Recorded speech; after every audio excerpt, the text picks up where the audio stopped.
I'm Pat Hurley, and along with my friend and fellow veteran Bill Rapp, it is my pleasure to welcome all of you to Summit's 2008 Memorial Day celebration. Today, along with thousands of other great communities across America, we celebrate a day set aside to honor men and women who have sacrificed their lives in defense of our freedom. A sacrifice made not just for Americans, but for hundreds of millions of people around the world. Just a few short years ago, our Memorial Day celebrations were different. We'd come together and look back, honoring heroes of wars long past. But today, as a nation at war, the bravery and sacrifice we honor are not just part of our history, but part of our daily lives.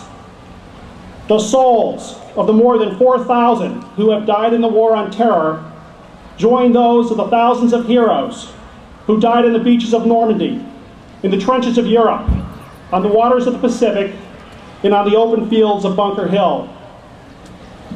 During today's ceremony, we'll reflect on those who perished in the Korean War, but we'll honor all of those who have given their lives for this country. Most fighting in this war were not even born until almost 40 years after the end of that conflict. But like those who came before them, each one has answered the divine call of freedom and have laid down their lives so each of us can live free. Free from tyranny, free from oppression, and free from fear. They died while serving in what will be remembered as one of the most noble and successful military campaigns in history.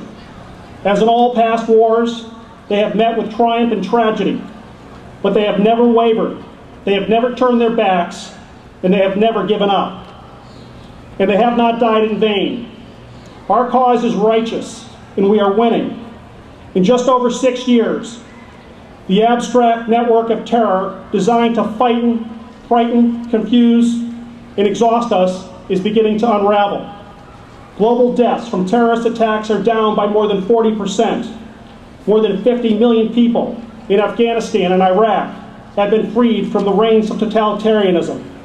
Millions of people, and not just men, now have the right to vote in those newly freed nations. Soccer stadiums, once used by the Taliban for public executions, are now the site of peaceful soccer games.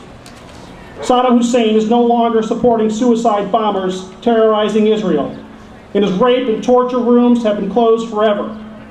Violence in Iraq is at its lowest level in more than 4 years, and in Mosul, the last insurgent stronghold has recently been wiped out. Al-Qaeda is in disarray and on the verge of total defeat.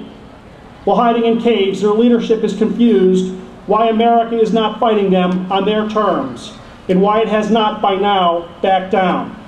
They've mistaken the free, open, and spirited political debates of a free society for weakness. They're panicking as they lose the grip of fear on people who are seeing the light of liberty as an alternative to terrorism.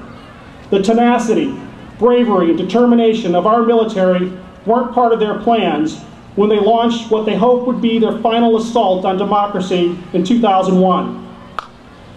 The city of Summit has always answered the call of freedom, beginning with the forewarning provided by the light of the bonfires on Beacon Hill during the Revolution. We began an unwavering tradition of service, sacrifice, and support that continues to this day.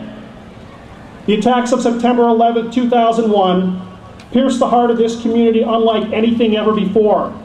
On that day, as many of our residents were brushing off the dust of the World Trade Center, several Summit families were frantically dialing office and cell phones that would never be answered. Over the next few weeks, we attended memorial services, and our hearts sank as we watched our children trying to understand why they'd never see one of their parents again. As the smoke from the burning fires at Ground Zero began to clear, our thoughts and prayers strengthened our resolve. And we all knew the time had come to once again defend this unique experiment in democracy. Our nation prepared for war, and like those who maintained the lights of freedom on Beacon Hill, our community brushed itself off and once again answered the call. We showed our enemy that we were not afraid and we were not terrorized. We took back our skies. We took back our places of work. And we sent some of our children off to war. Since 2001, more than 50 children of Summit have answered the call and volunteered for military service. Some postponed their college educations and enlisted in the military so they could quickly join the ranks on the front lines of the global war on terror. Several more are entering, have entered, or have graduated from Annapolis, West Point, the Air Force Academy, and ROTC programs across this country.